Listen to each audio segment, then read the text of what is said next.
also give an example of how you've been treated with these ministries for Anna and Daniel.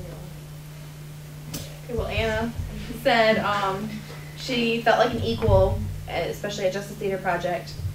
And with altar serving, she said sometimes she's had to go out of the congregation to help because they hadn't had enough people. So that was always kind of embarrassing for her to, like, because then people would think that she was the one who was late or not on time or something, so she didn't like that.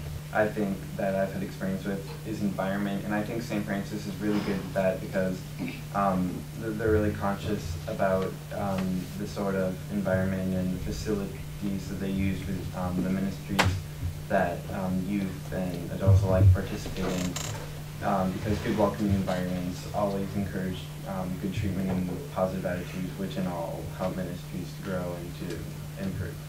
And what concerns did you have entering the ministry, like time commitment or being the only teen for Sarah and Daniel? A lot of time commitment can be a huge problem for us because we have a lot going on, and a lot of teens don't have an agenda book or aren't organized. So if you have a meeting scheduled for every single Wednesday, it's an organized schedule and we can deal with that. But if you're like, oh, well, not this Wednesday, but then maybe next Thursday, and then we might have one on Monday, we can't, because we have other stuff going on and we forget to write it down, or if you don't have an agenda, you don't write it down. And also money. A lot of times, even if something is cheap, a lot of times we have to pay for it. And so whenever something costs a certain amount of money, that's kind of like our breaking point when we don't want to do it. And another thing, going off of time commitment, not only involving you know, a planned meeting or so, but what actually would go on during that meeting or when the actual ministry may take place, when it's actually happening. If there's not, you know, a good solid organization and a good agenda and schedule of what's going to be going on within that ministry, it can be a turnoff for some people because they might feel like they wasted time because of lack of organization and there wasn't enough done that could have been done, and the productivity level may decrease because of the lack of organization. But if there's always a good solid schedule, it'll always attract teens because they know that they're getting a lot done in a whatever amount of time. If you were the leader of the ministry, what would you do differently to make it more welcoming to teens for Camille and Sarah? We said that we would have a kickoff event so that the youth would know what the ministry would be like, and also we said bribes. We all love bribes. Postcards mailed to the teens because we all love getting mail, and then phone calls made to the parents. That's basically what we talked about. An event directly aimed at teens is ideal because we don't want to go to something where a lot of adults are going to be there and there's only 3 teens there, and then you just feel really out of place and really awkward and it's just not fun. So if you had teen volunteers to explain your ministry, or even a young adult volunteer at this kickoff event, which we have a date for. Yes, we do have a date for it, and that's why these youth are here, because they're representing the Youth Ministry Fair, which will be on November 21st. It's a Sunday from 6:30 to 8:30, and that will give you an opportunity to have a stand set up and to be able to present your ministry to some of the teens who show up. And these teens will be decorating and setting up, I believe, and making it a great event. So that's definitely a great way to start getting teens more involved in your ministry. Also, what suggestions do you have for encouraging youth to participate for Sarah? Like Camille said, bribery, food, prizes, like maybe a raffle for, like, if you come to the, not meeting, but if you have like a raffle tickets and you could give them out to the teens, and at the end they get a gift card or they get food or something. And also, a teen speaker at the end of Mass could possibly, because teens are at Mass, like they have to go. It's not something that we get to choose often. So if you had something like that, they'd see it. It wouldn't be that they choose to show up if they want to. So they definitely see that. TYM, MSYM meetings. We have a good population count there, and a lot of youth would be there to hear what you have to say. If there was another ministry you wanted to join, what would it be and what's preventing you from joining it? Again, for Sarah. I normally don't talk this much. I'm talking for two people, so. But something preventing is not knowing enough. We're not going to take the first step, really. You kind of have to come to us and explain what your ministry is about.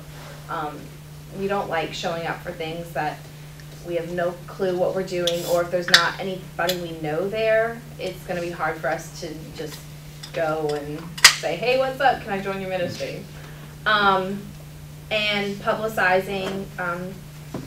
We normally don't read the bulletin. That's normally for parents.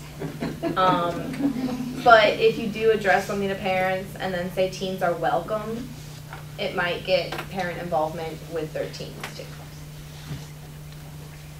And finally, if you have ever quit being part of a ministry, why? For Anna and Daniel. So I get to talk again. Anna, let me see, she quit altar serving. And she was scared she was going to drop the cloth, and having to go out of the congregation to help. And I think it was just kind of pressure put on her. And she also said that once she got to a certain age, it was kind of becoming a little too old for the situation. Another example, a ministry I've quit in the past was being a thurifer at Mass, and the main reason for that was confusion, not having enough rehearsals or runs or practices, because thurifering is, it's not done every week like altar serving. It's only at special masses like we just had yesterday at the St. Francis Fest, and for Easter and Christmas and other occasions. And so there's big gaps between times when you do thurifering, and it's easy to forget the steps. And then if you're suddenly called upon to be a thurifer at Mass, it's hard to go back up in front of the congregation and trying to be a thurifer if you're not really knowing what you're doing. And that could be something concerning organization too, and keeping people more involved while they're not being a thurifer, and having retraining sessions more often. So just to summarize our suggestions for getting teens more involved, we said that you should definitely participate in the Kickoff Teen Day, which is that November 21st date, and that drives cannot hurt, and that it's best not to delegate huge responsibilities to teens if you can avoid it, because then it won't be a huge deal if they, for some reason, can't do it. To have regular schedules definitely helps, and once you get teens involved in your ministry, more will come because they'll feel more welcome. And to publicize it well to youth, you should send postcards to youth and phone calls to parents, and even announce it at TYM, which is on Sunday nights. And having a teen speaker at Mass or at TYM would definitely help. So, yes. Thank you. That was our youth panel. We sometimes hear about youth have great ideals. They're idealistic. They want to do, they want the best of them to sort of come out and be challenged. How can we sort of appeal to that? I mean, because our ministries are not just, self-serving. I think that offering a teen a leadership position once they get involved would definitely help. Like last workshop, I worked with some ladies from the ministry where you take kids out of Mass and Cloud. Children's Legion Work. And they were wanting to get the teens to be the actual reader during the little session instead of just being the helpers and watching kids, and I think that would make people want to be more involved if they have an actual role. If you gave out responsibilities, but like Colleen said, nothing crazy big that if we drop the ball, it's going to be a huge deal because that just puts more stress on us. So like small things like, I don't know, being in charge of making the cards, making stuff off the top of my head, but just having like small activities that we can plan would keep us more interested and make us feel like we're important. A lot of what Passage Home has is not, we don't have planned meetings because it depends on, you know, they're a ministry that helps women that have been in prison get back into society and homeless moms with single families.